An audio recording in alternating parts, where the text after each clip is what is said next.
warm welcome to tonight's free webinar, which I called Thriving Kits for the Human Being of the Near Future, Emotional and Spiritual Intelligence.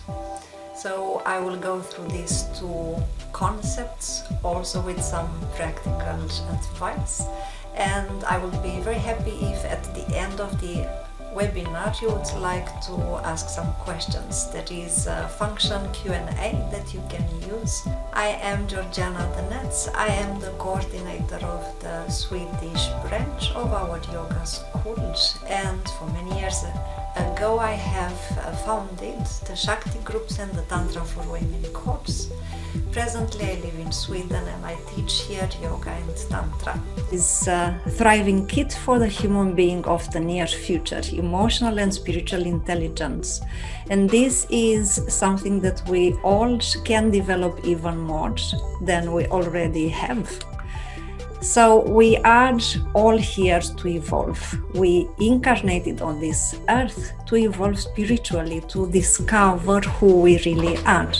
Our deepest desire is to become one with the Absolute, one with God, even if we are not aware of it, but there is inside of us this deep desire to become one with the Absolute. So it depends on all of us how the future will look like. Best we prepare now for what we want to co-create for the future. Some people are worried about the times to come and they join survival trainings to make it through whatever tough future is in store for us. The best survival strategy, though, is to develop the wisdom of the heart, which is a harmonious combination of emotional and spiritual intelligence. So let's see how the thriving kits for the human being of the future can look like. This is the content of the webinar. We will speak about different types of intelligence. What is emotional intelligence? 5 characteristics of EQ, the signs of emotional intelligence, and how it affects different areas of our life.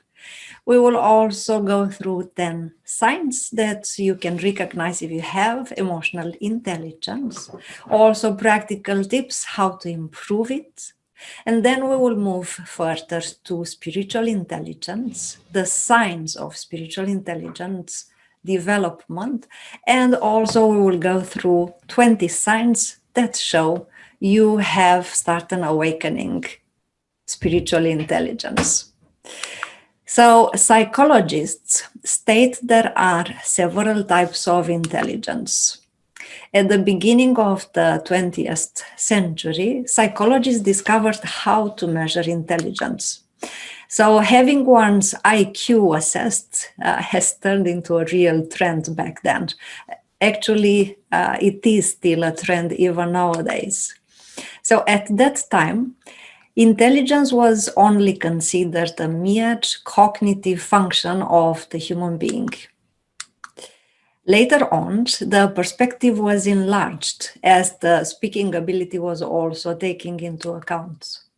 So eventually, intelligence was regularly defined by psychologists as the ability of understanding the connections between the elements of a situation and of timing oneself to it so that one's own goals should be attained, which is rather a poor vision, a narrow vision, we dare say. In 1993, William Gardner explained that intelligence is actually much more. He stressed out the multiple aspects of intelligence, stating that it's not only the cognitive intelligence at stake, but also these different types of intelligence. As for example, the kinesthetic intelligence, concerning the awareness of the physical body and the proper control over the body functions, as well as different use of it. He also mentioned the musical intelligence, meaning concerning the awareness of the sounds and consonants. He also mentioned the inner personal intelligence, getting aware of one's own things and emotions and taking control of them. And also he mentions the interpersonal intelligence, which implies the way one interferes with the others and the social success. In 1995, Daniel Goleman acknowledged his searching in respect of emotional intelligence, which engendered a new trend now for the psychologists, and also from a certain point of view, a new obsession, which replaced the IQ, meaning the cognitive quotient, with the EQ, the emotional intelligence or quotient. So this is an average actually of the inner personal and the interpersonal intelligence, and consists of some qualities such as the ability of communication and particularly of listening to the others, the ability of getting, of receiving their feedback, the empathy and the agreeing to some different points of view. How many times did you think or you had the intuition that a certain person is worse in the field of the emotional intelligence than in that of cognitive intelligence? And at the other end of the spectrum, we probably all know people who are really good listeners. No matter what kind of situations we are in, they always seem to know just what to say and how to say it so that we are not offended or upset. They are caring, they are considerate, and even if we don't find a solution to our problem, we usually leave feeling more hopeful, more optimistic. We probably also know people who are masters at controlling their emotions. They don't get angry in stressful situations. Instead, they have the ability to look at a problem and calmly find the solutions. They are excellent decision makers and they know when to trust their intuitions. Regardless of their strengths and abilities and capacities, however, they are usually willing to look at themselves honestly. They take criticism well and they know when to use it to improve their performance, their abilities, their good sides. So people like this have a high degree of what we can call emotional intelligence. They know themselves very well and they are also able to sense the emotional needs of others. So, what exactly is emotional intelligence and what can we do to awaken it and improve it ourselves? We all have different personalities, different wants and needs, and different ways of showing our emotions. And navigating through this all takes tact, takes common sense, especially if we hope to evolve efficiently during this lifetime. This is where emotional intelligence becomes important, or I may dare say, even very important. So let's see what is emotional intelligence. Emotional intelligence, or otherwise known as emotional quotient or EQ, is the ability to recognize your emotions, to understand what they are telling you, and realize how your emotions affect people around you. It also involves your perception of others. When you understand how they feel, this allows you to manage relationships, of course, more effectively. Emotional intelligence helps you build stronger relationships. They help you succeed in living a meaningful spiritual life. And also, emotional intelligence help you achieve your personal and spiritual goals. It can also help you to connect with your feelings, turn intention into action, and make informed decisions about what matters most to you. So here I will present 5 characteristics of emotional intelligence. The first one is self-awareness. People with high emotional intelligence are usually very self-aware. They understand their emotions, and because of this, they don't let their emotions and feelings to rule them, to control them. They are confident because they trust their intuition and they don't let emotions get out of control. They are also willing to take an honest look at themselves. They know their strengths and weaknesses and they work on these areas that are about to be improved so they can perform better. Many people believe that this self-awareness is the most important part of emotional intelligence. Let's go through the other 4 and see if this is true. The second one is what it is called by psychologists self-regulation. So this is the ability to control both emotions and impulses. People who self-regulate typically don't allow themselves to become angry, too angry or jealous, and they don't make impulsive, careless decisions. They think, they analyze, they ponder before they act. So the characteristics of self-regulation are thoughtfulness, comfort with change, integrity, and also the ability to say no when it is the case. The third one is motivation.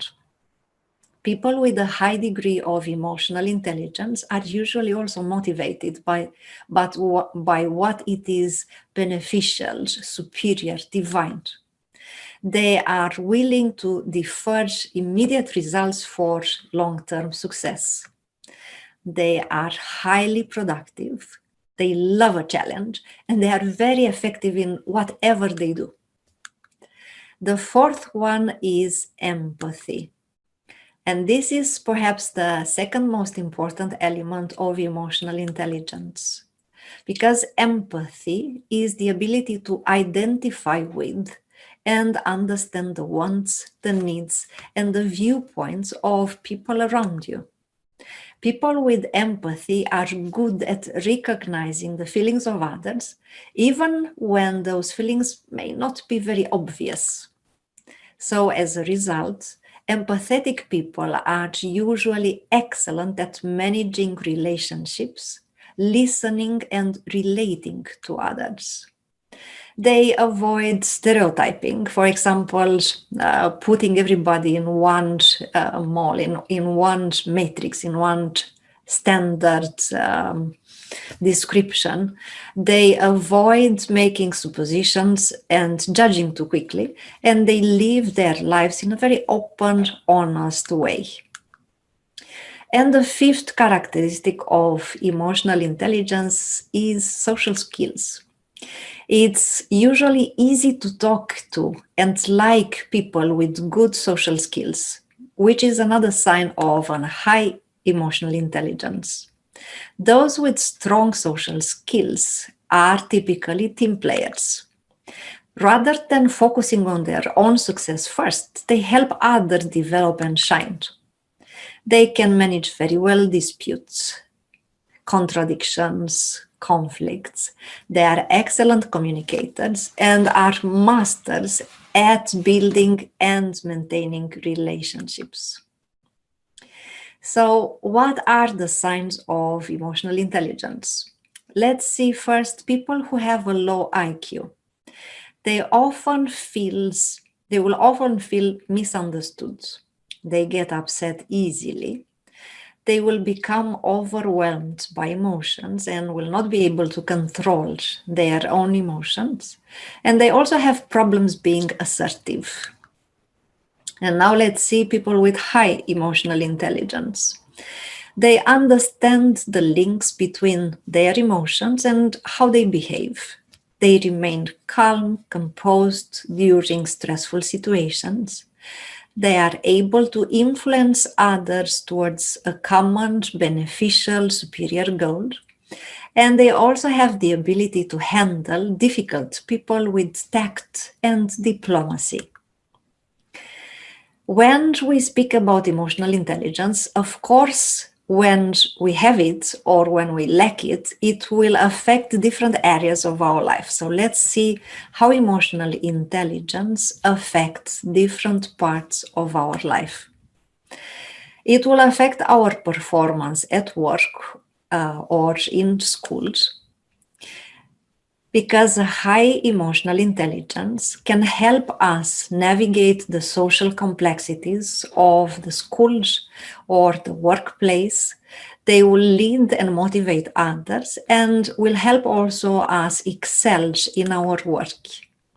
In fact, when it comes to gauging important job candidates, many companies now rate emotional intelligence as important as, for example, technical ability. So they employ EQ testing before hiring, and there are actually more and more companies doing exactly this. Emotional intelligence also affects our physical health. Why is that? Because if we are unable to manage our emotions, we are probably not managing our stress either. And this can lead to serious health problems. Uncontrolled stress raises, for example, blood pressure, suppresses the immune system, increases the risk of heart attacks and strokes, contributes to infertility, and speeds up the aging process, just to name a few of the damaging effects of increased stress. So the first step to improving emotional intelligence is actually to learn how to eliminate stress, not only manage it, because when you manage stress, you get stressed, you manage it, get stressed, manage it, and so on. When you learn how to eliminate stress, you eliminate the root cause of your stress and you will not get stressed anymore. Emotional intelligence also affects the mental health, because uncontrolled emotions and stress can also impact your mental health, making you vulnerable to, for example, anxiety, depression, and especially in these times, depression and stress are unfortunately reaching very high proportions. So we need to do our best not to end up there. When somebody is unable to understand, to get comfortable with, or to manage their own emotions, they will also struggle to form strong relationships. It's logical. So this in turn can leave people feeling lonely, isolated, and further exacerbate any mental health problems. So I see here some people raising their hand, and if it is all right by you, I will wish to take this at the end of the webinar. I just hope that you don't raise your hands because something is not working. If something is not working, please put it in the chat. So I will move on, and please, any questions that you have, I will be very happy to answer them at the end of the webinar. Emotional intelligence also affects our relationships. By understanding our emotions and how to control them, we will better be able to express how we feel, and also we will be able to understand much better how the other one is feeling. And this will allow us to communicate more effectively and forge stronger relationships, both at work and in our personal life. Emotional intelligence is also affecting our social intelligence, to call it like that. Being in tune with our emotions serves also a social purpose, connecting us to other people and the world around us.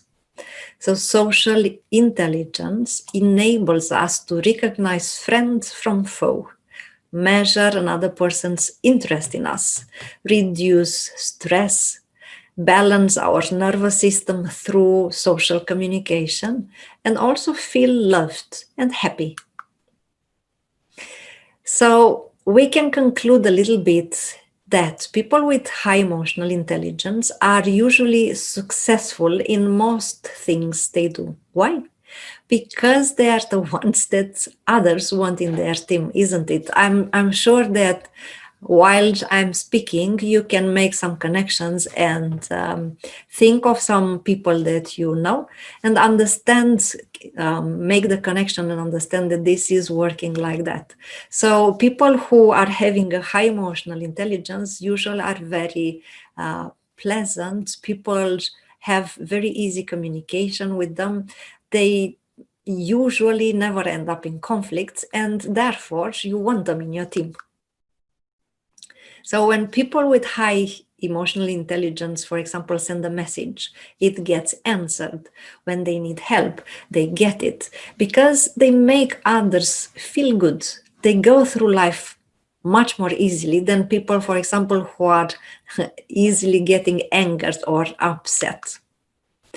So let's see 10 signs that we have emotional intelligence.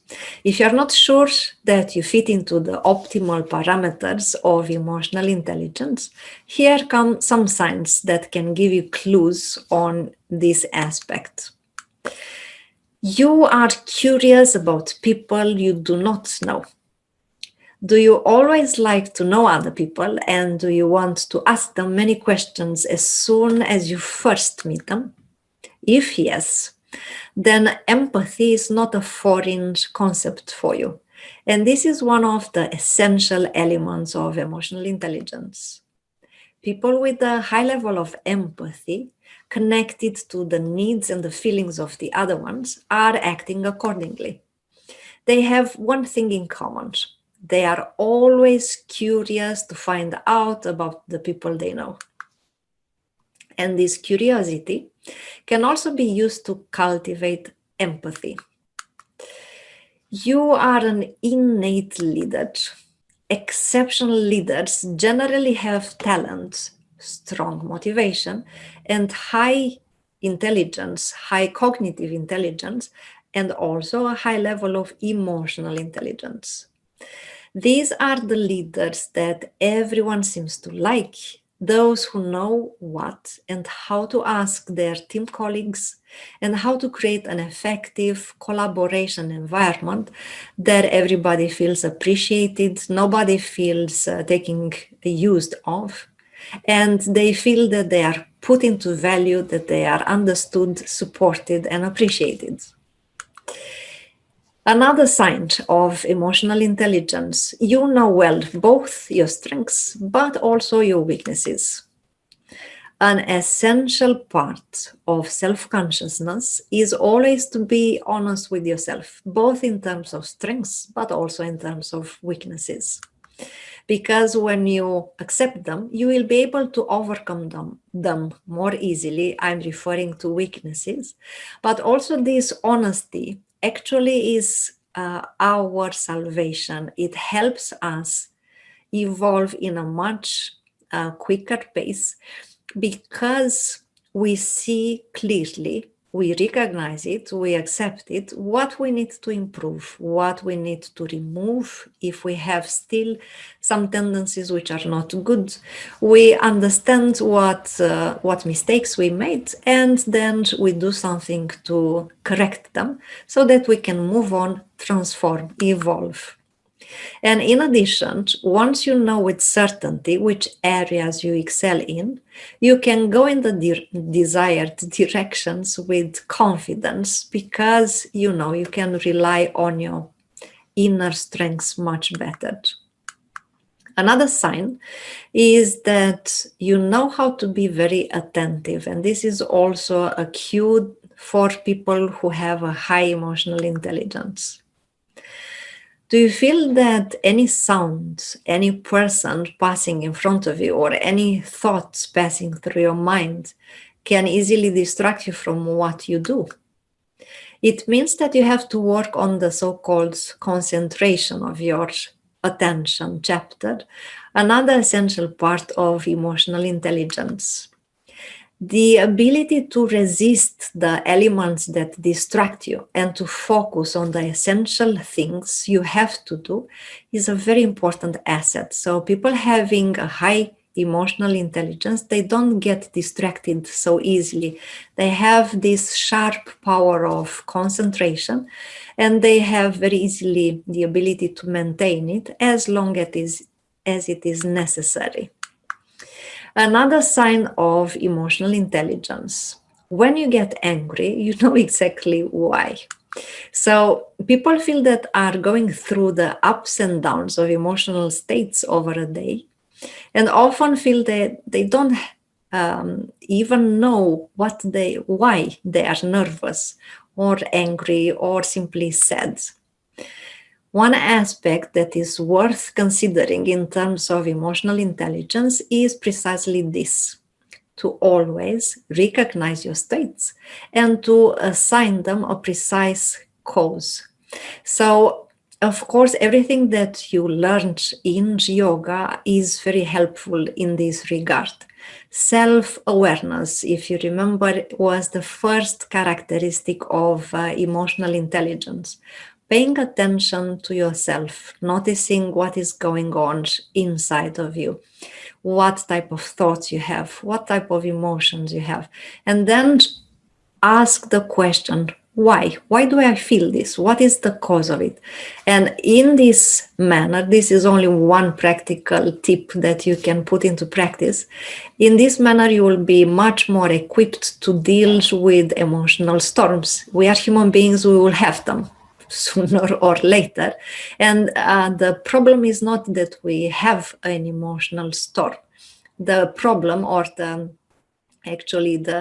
challenge, is how you deal with it, how good you are at dealing with emotional storms in a matter sometimes of minutes, to just take that big energy and alchemize it, transform it into a type of beneficial superior state.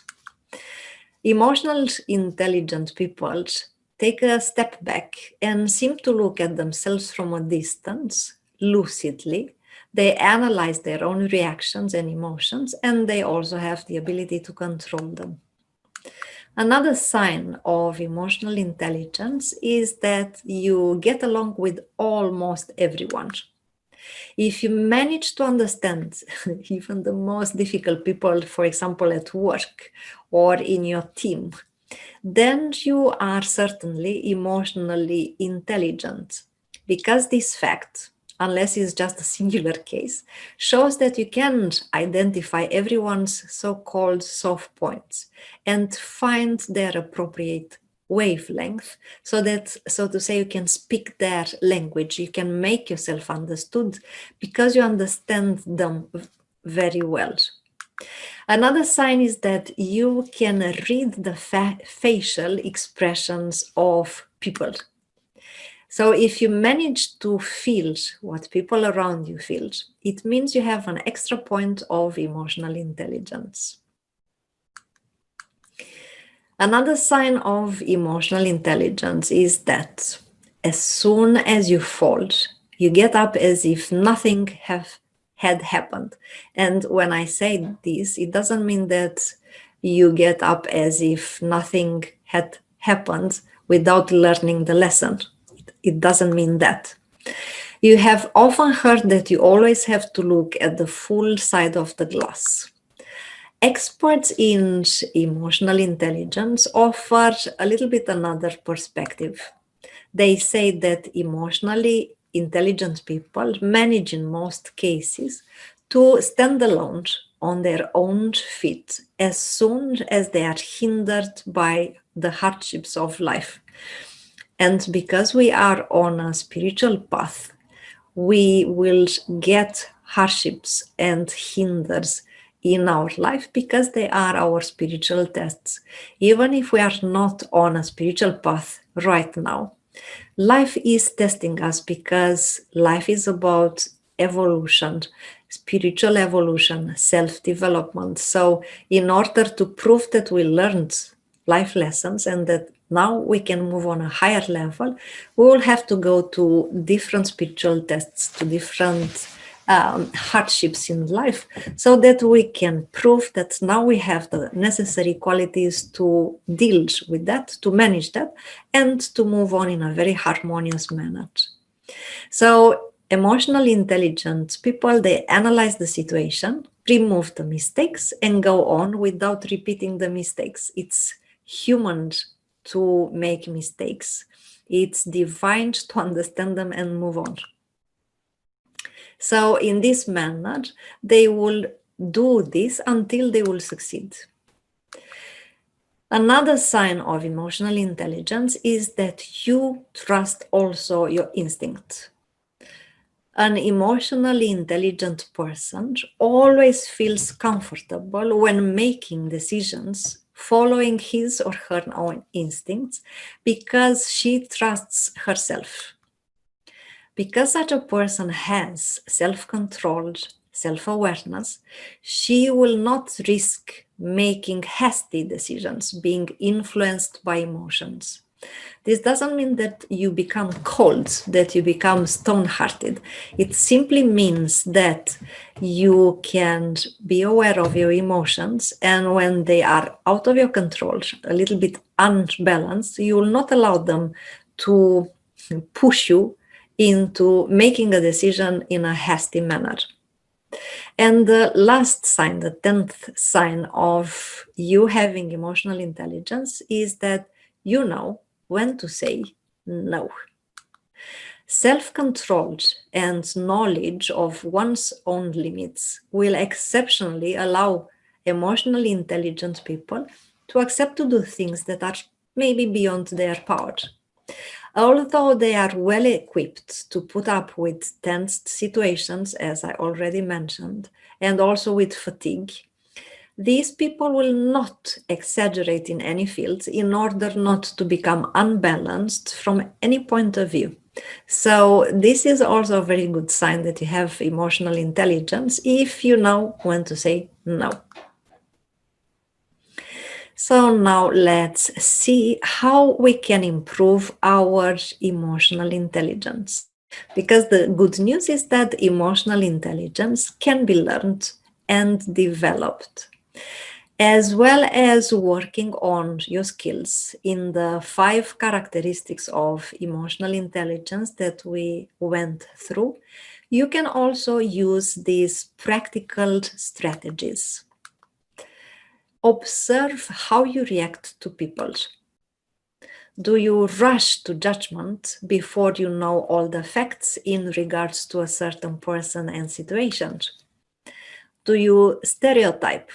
For example, you always say this, you always do that, or you never do this, you never do that. It's a stereotype. Do you look honestly at how you think and interact with other people? We need always, all of us, to do that in order to develop our emotional intelligence. We need to do our best to put ourselves in their place, in their shoes, and be more open, more accepting of their perspectives and needs. Because in any relationship, there are 2 people involved, and that means that there are at least 4 points of view. I am right, you are right. I am wrong, you are wrong. Because from my point of view, I am right and you are wrong. From your point of view, you are right and I am wrong. But from a higher point of view, none of us is right and none of us is wrong. So we need to have this ability to put ourselves in the other one's shoes and accept their perspective and needs, because as long as we don't have all-encompassing perspective upon the situation, as long as we don't know the whole history of the person in front of us, we don't know exactly what is going on in their mind, in their consciousness, in their soul. So we need to do our best to understand them a little bit better in order to make the relation work very good. Another thing that we all can do is look at our work environment. Do we seek attention for our accomplishments? Because humility can be a wonderful quality, and it doesn't mean that we are shy or that we don't have self-confidence. On the contrary, when we practice humility, we say that we know what we did, and we can simply be quietly confident about it. We can give others a chance to shine. We can put the focus on them, and we don't need to worry too much about getting praise for ourselves. God knows exactly what we did, so we don't necessarily need the approval of others or the praise of others. Another practical aspect that we can do is, and it's also very healthy and very helpful, a self-evaluation. What are our weaknesses? Are we willing to accept that we are not perfect and that we still can work on some areas to make ourselves a better person? We need to have the courage to look at ourselves honestly, because it can really change our life to the better.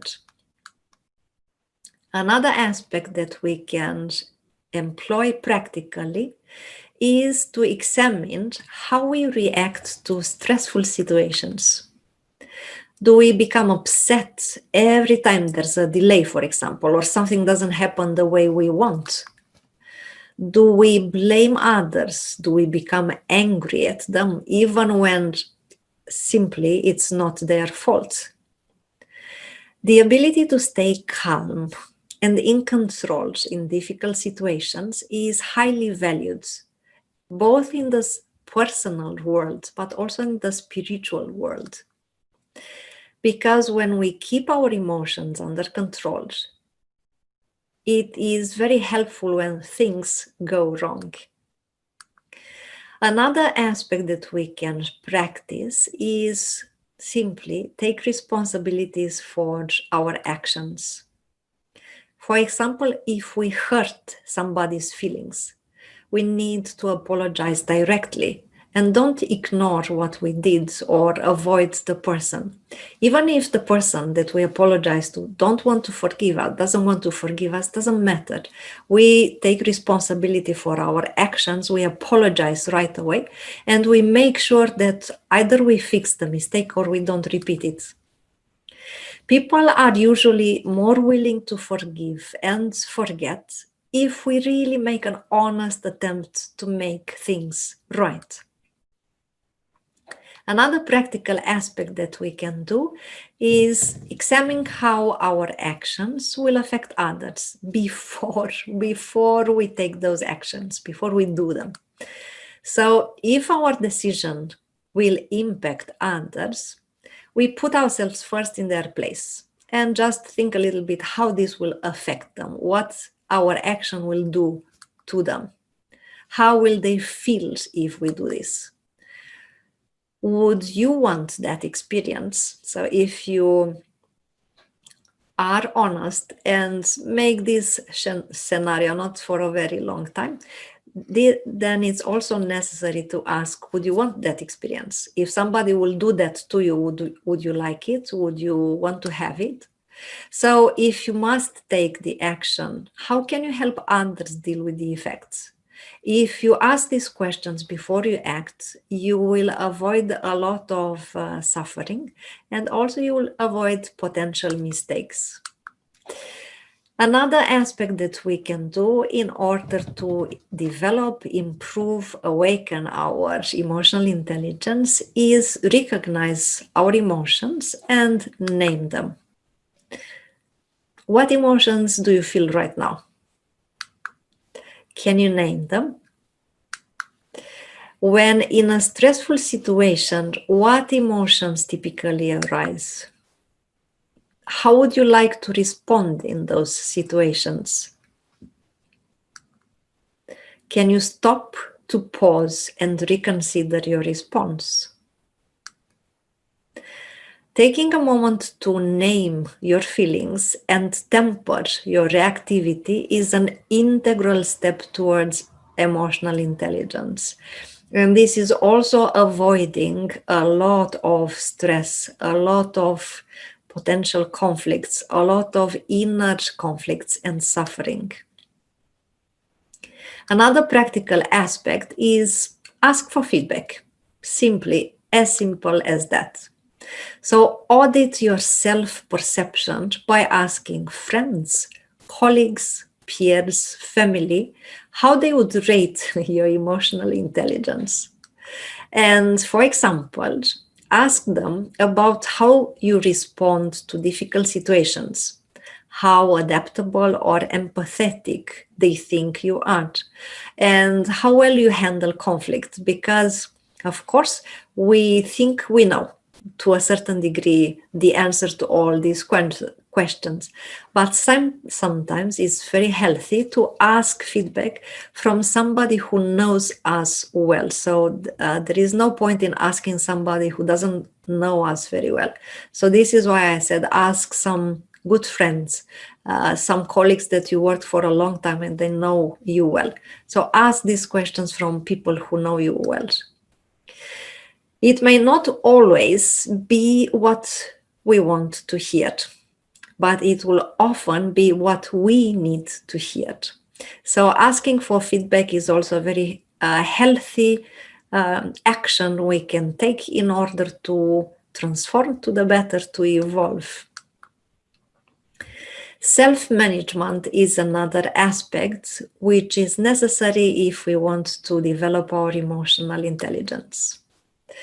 In order for us to engage our emotional intelligence, we need to be able to use our emotions in order to make constructive decisions about our own behavior.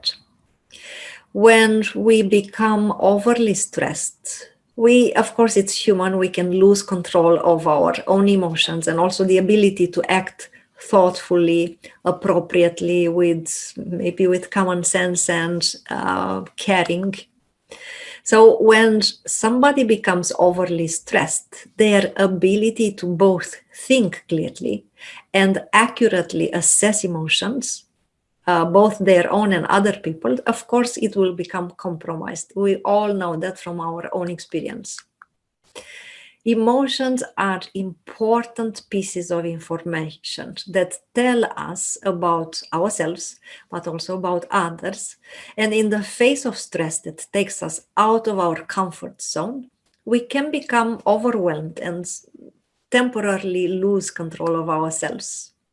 So with the ability to eliminate stress and stay emotionally present, we can learn to receive upsetting information, for example, without letting it override our thoughts and our self-control.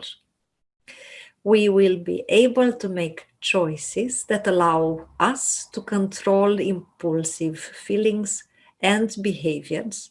They will allow us to manage our emotions in very healthy ways.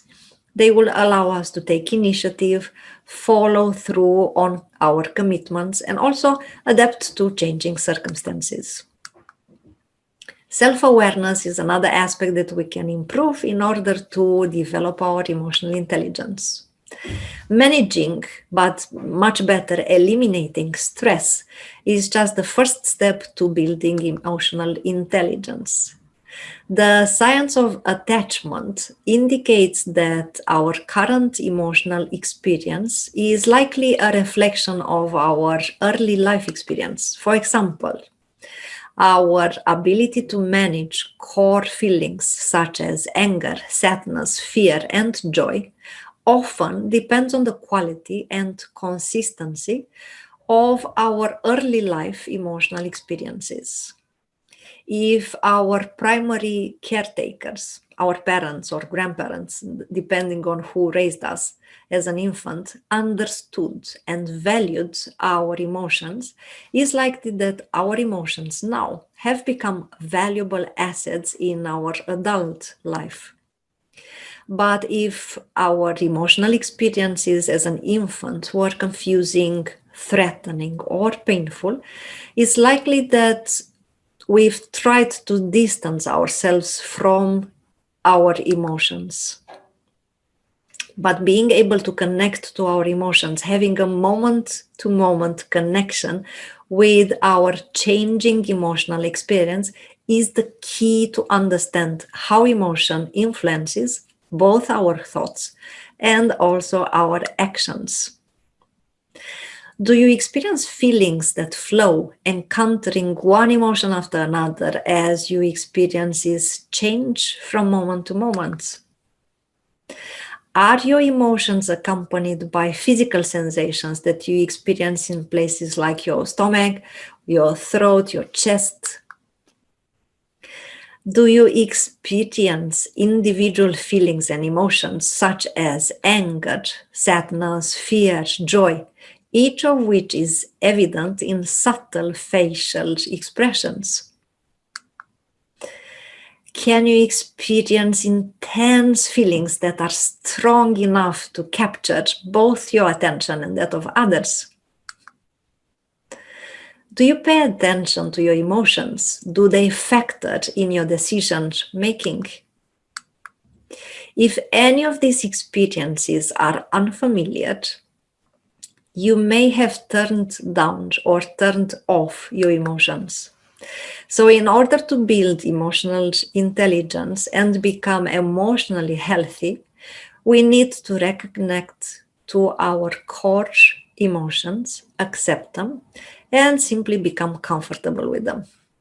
And we can achieve this, for example, through practice of meditation. We learned so many in our yoga school, through the practice of awareness, for example, and of course, many others. Almost everything that we practice in yoga is directly or indirectly helping us with this. Another aspect that we can work on in order to build our emotional intelligence is also social awareness, which enables us to recognize, to interpret the mainly nonverbal cues others are constantly using in order to communicate with us. So these cues will let us know how others are really feeling, because of course we can make use of our words in order to dissimulate, in order to not let the other one know exactly what is going on inside of us. But there are facial expressions, small cues that when you learn how to read, they will let you know exactly what the other person feels. And that it will be really very important in our ability to communicate in a very harmonious, healthy, friendly manner with others. So when groups of people send out similar non-verbal cues, we will be able to read and understand the power dynamics and the shared emotional experience, for example, in that group.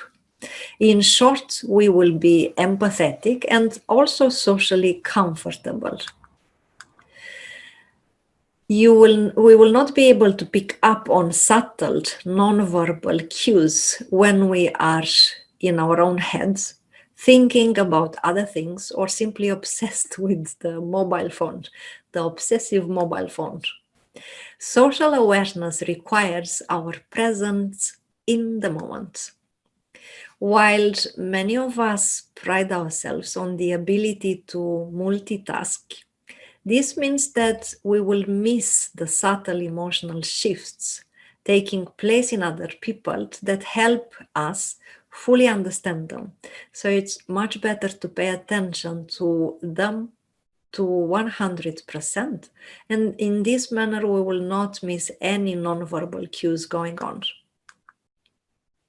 Following the flow of another person's emotional responses is actually a give and take process that requires us to also pay attention to the changes in our own emotional experience. Because when we are in an interaction with another person, of course, by paying attention to their emotions will help us read a little bit better what is going on. But it is also very good because we can focus inside of us and notice how we are getting, for example, triggered, which are the emotional responses. So this is actually helping us grow a lot. Paying attention to the other one's emotional feelings will not diminish our own self-awareness. So by investing the time and the effort to really pay attention to others, we actually will gain insight into our own emotional state, as well as our own values and beliefs. Another aspect is relationship management. Collaborating well with others is a process that begins with emotional awareness and our ability to recognize and understand what other people are experiencing. So, once emotional awareness is in play, we can effectively develop additional social emotional skills that will make our relationships more effective, fruitful, fulfilling, happy, harmonious. We also need to become aware of how effectively we use nonverbal communication that I just mentioned. It's impossible to avoid sending non-verbal messages to others about what we think and what we feel. The many muscles of the face, especially those around the eyes, nose, mouth, forehead, help you to wordlessly convey your own emotions as well as read other people's emotional intent. The emotional part of our brain is always on, and even if we ignore its messages, probably others won't. So, recognizing the non-verbal messages that we send to others can play a huge part in improving our relationships. Another aspect that we can work on, develop a little bit more in order to increase our emotional intelligence is to use humor and playfulness to relieve stress. Humor, laughter, play are natural antidotes to stress. And I mentioned that stress is diminishing emotional intelligence. Lack of emotional intelligence is making people more stressed. This is why I'm mentioning this now. The humor, laughter, and play, they will lessen our burdens and they will help us keep things in perspective. Laughter brings our nervous system into balance, is reducing stress, is calming us down, is sharpening our intelligence, and is making us more empathetic. Another aspect that we can work on in order to build emotional intelligence is to learn to see conflict actually as an opportunity to grow closer to others, but also to grow ourselves as a human being. Because conflicts and disagreements are inevitable in human relationships. Two people can't possibly have the same needs, the same opinions, the same expectations all the time. It's impossible. So, however, this doesn't need to be a bad thing. Resolving conflict in a healthy manner, in a constructive manner, in which we pay attention to the other one's feelings, we employ emotional intelligence, we are careful, we are thoughtful, can strengthen trust between people.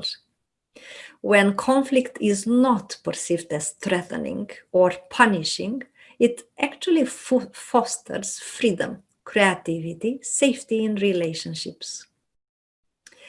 So these were some aspects regarding emotional intelligence. So now when we had that in place, we can move on to speaking a little bit about spiritual intelligence. Beyond the emotional intelligence, there is something more, which the transpersonal psychology stated in terms of spiritual intelligence or SQ. Therefore, psychology as a science began to recognize and study aspects which are known and directly experienced in the yoga practice, in the yoga system for ages, for millennia actually.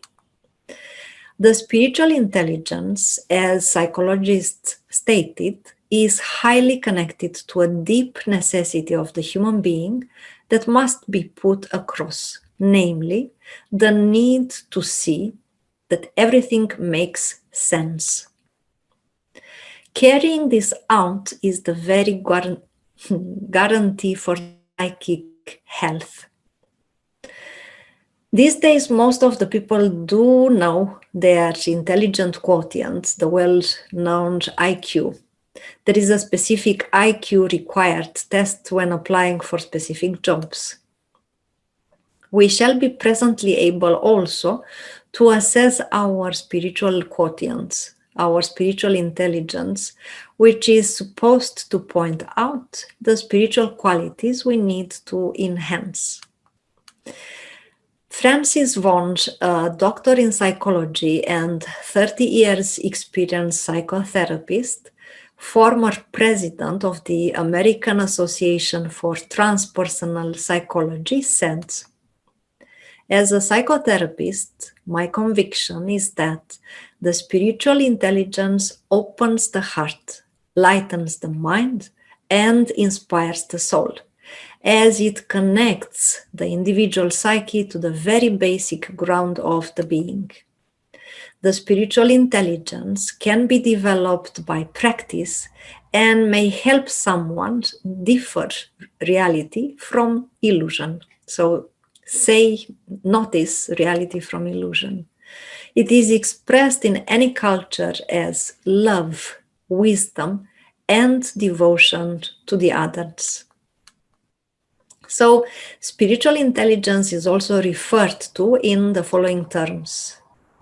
If the cognitive intelligence implies thinking, emotional intelligence implies feeling, spiritual intelligence instead means to be.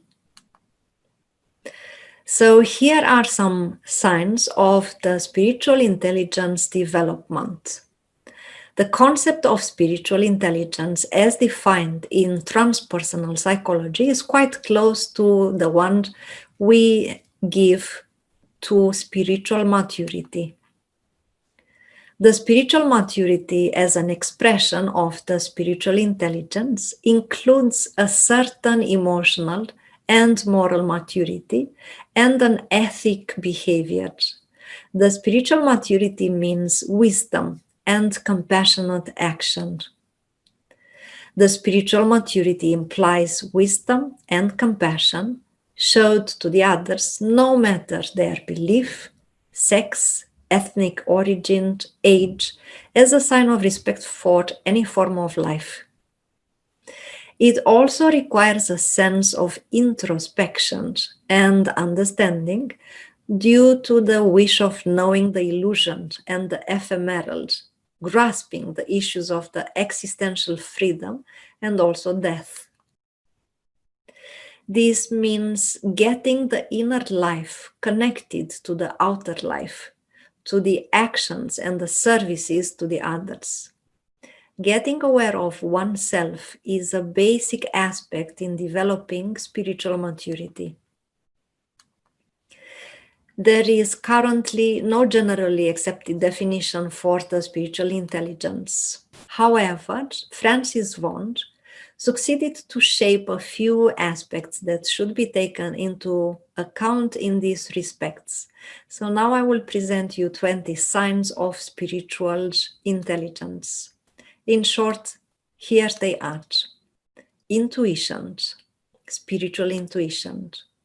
Contemplative knowledge propensity.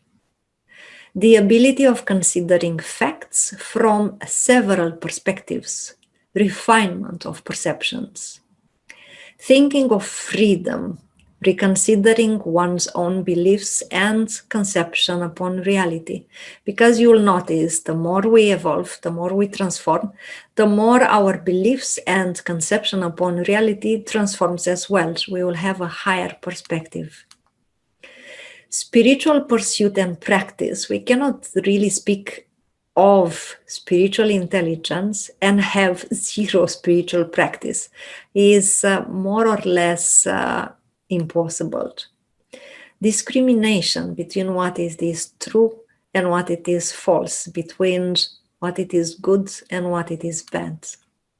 Having a holistic approach upon life and reality, understanding that we and the nature are complex. So therefore, we need to have a holistic approach on it and look at it from all points of view. Respect for all beings, approval of differences, understanding that not everybody thinks and feels like us, and that's okay. The ability to love, the ability to receive and give love and not wait anything in return. Devoting oneself to the others under no pretense, being kind, being generous. Compassion is another sign of spiritual intelligence. The power to forgive. And this I will speak in my next webinar, which is in the middle of December, the December 12th. Aesthetic sensitivity and taste for beauty, being able to see the beauty in people around us, in nature, in life, in situations. Humility, and the real humility is the one in front of God, because we can pretend to be humble, but in front of God we cannot pretend anything. Another aspect of spiritual intelligence is integrity, living one's life according to the spiritual values we have, and also showing constancy in observing them, in applying them practically. So if we believe in some spiritual values, then we need to be an exceptionally example in practicing them as well. Wisdom is another sign of spiritual intelligence. Cultivating authenticity and consciousness, being conscious, being authentic. Courage. Courage can take many forms and manifestations, but here I will mention one aspect of it, the courage to transform, the courage to look at yourself with honesty, expel, remove the tendencies which are not good for us, move on and look at our ego in the eyes and do something in order to get rid of it. Inner peace is another aspect of spiritual intelligence, and self-confidence. Self-confidence means also having confidence in the immortal self, in our divine self. So the conclusion of the transpersonal psychologists regarding spiritual intelligence is the same. Living a spiritual life and being constantly into a spiritual practice on a genuine spiritual path, these are the guarantees of the psychological health and of the accelerated godliness of our being. The spiritual experiences, such as inspiration, are connected to feelings like accuracy, connection, opening, energizing. Somebody who feels inspired actually feels regenerated, refreshed, refurbished. Developing more and more of our emotional intelligence and spiritual intelligence will help us attain the state of wisdom. And actually, this should be in our thriving kit, in our so-called spiritual survival kit. When the state of wisdom is truly attained, it confers, among other things, the following qualities which characterize the wise: quick penetrating and always just thinking, attentive, thoughtful, clear and error-free speech, divinely inspired action that emphasizes a constructive and beneficent meaning. So these were the aspects that I wanted to present for you regarding emotional and spiritual intelligence. So I will be very happy to answer to your questions. Please, if you have questions, put them in the Q&A at the bottom of the page, and I will gladly answer to them. I have a question from Madalena. Do you have any specific suggestions of spiritual practice to improve both our emotional and spiritual intelligence? any type of yoga techniques that you already know, which are activating the superior chakras, Anahata, Vishuddha, Ajna, and Sahasrara, will directly and indirectly help us with that. So this is a general answer. And of course, you can use whatever techniques that you have, because I don't know in each year of yoga you are. So this is better if I put it like this. Practicing techniques which activate Anahata, Vishuddha, Ajna, and Sahasrara chakra will improve both the EQ and the SQ. Stan is asking, can I listen to this again? A lot of information. I need to listen to it again. Yes, I will edit the recordings and I will publish it on the Yoga School's YouTube channel. So you will have access to it as soon as I am done with editing it. And usually it takes about a week, maximum 2, but it will come soon. Tabitha is saying thank you for the webinar, as well as Madalina. You are very welcome. It's my true pleasure to be able to share with you this information, and I'm always hoping that it is of practical help, that you can apply it practically in your daily life. And Jessica is also saying thank you very much, Georgiana. You are very welcome, Jessica. You are very welcome, Fatima. You also say thank you. Okay, then if you do not have... Okay, one question coming from Hannah. How do we improve our true humbleness and diminish the so-called fake humbleness? Through a constant report to God, and also through honesty. So we really need to be very honest with ourselves and notice any type of tendencies coming from our ego. If you really are honest and you pay attention to yourself, you will not be able, most of the times, you will not be able to trick yourself, to somehow fool yourself. So the best way to improve true humbleness is understanding your place in this creation, giving God first place, and paying attention to the real intentions and the feelings inside, so that you can notice as soon as the so-called fake humbleness sneaks in. And also, when you notice it, don't criticize yourself, don't beat yourself. You just acknowledge, okay, this is the situation. Now I notice that I'm faking a little bit humbleness. I'm not really that humble in this moment, but I want to improve. So I will stop from faking it. And instead, I lift all my aspiration and my energies towards God. I place myself in the hands of God and I do my best. So when you notice that you are not practicing the true humbleness, as I said, please don't beat yourself, don't criticize yourself.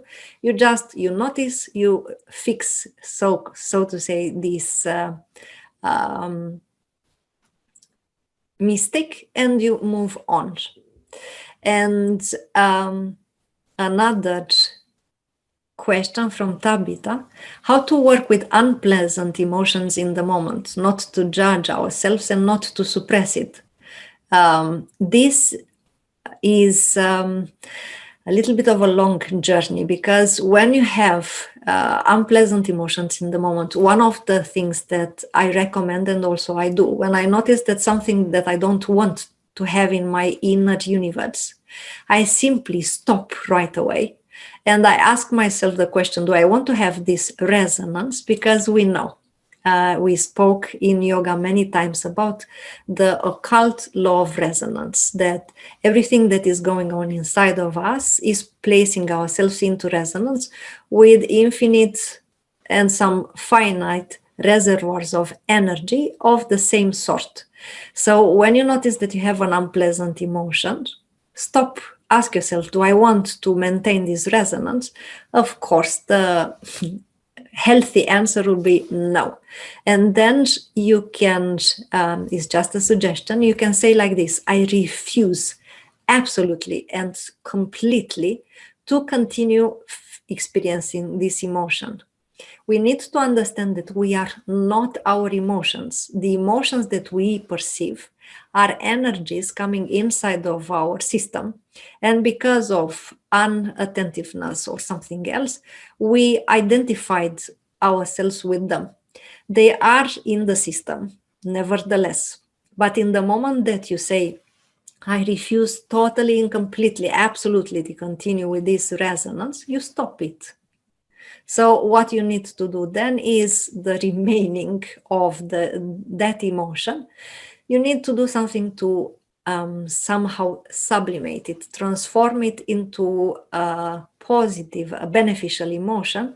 And in that manner, you will be able to deal better and better with unpleasant emotions, up to the point that you will not allow unpleasant emotions to enter your system anymore. But it is also a daily practice that requires a lot of attention and diligence. It is easy to sit here and speak about it. Not everybody will be able to do it right away. I see here also some comments in the chat, and I will be very thankful if you place them in the Q&A so I can see them and comment on them. Elena says, when we see a person with fake humbleness and she manipulates people around her, is it better to criticize her or to ignore her? Neither nor. This is what I will do when I will notice a person who has fake humbleness. I will just point it out in a very kind, non-judgmental manner.